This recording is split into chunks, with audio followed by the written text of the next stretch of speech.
现代台语版圣经历代志上卷第13章，大卫甲指挥官、军官以及所有领袖参详。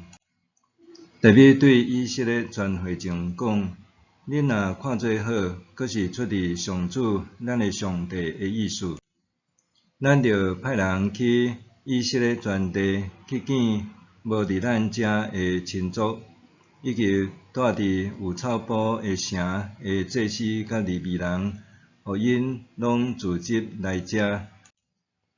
咱就通将咱的上帝的约柜牵来遮，因为伫扫罗做王的时，咱无将约柜看做要紧。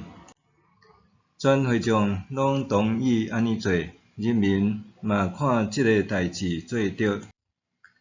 大卫就对埃及边界的西哈河到哈马隘口调集所有的以色列人，要将上帝的约柜对基列亚林接来。大卫甲以色列众人就去巴拉，就是属犹大的基列亚林，要对遐将上帝的约柜接来。这个柜是奉坐伫两个天使基路伯中间的上主的名称呼的。因将上帝约柜下伫新的车，对阿比纳达的厝载出来。乌撒甲阿希约赶迄台车。大卫甲以色列众人伫上帝的面前尽力唱歌、扬琴、瑟、锣、鼓、喇叭，欢喜庆祝。因到基顿的五穀场，牛着踏，乌撒伸手甲约柜扶地。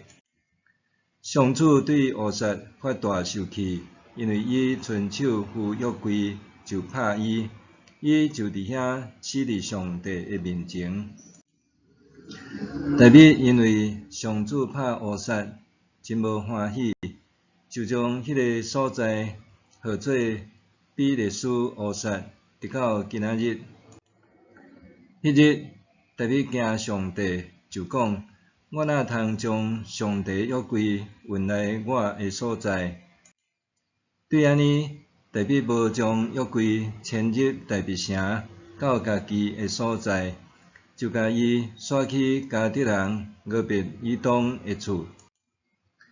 上帝的约柜停伫俄别以东的厝3月日久，上主赐福俄别以东的家，甲伊一切所有的。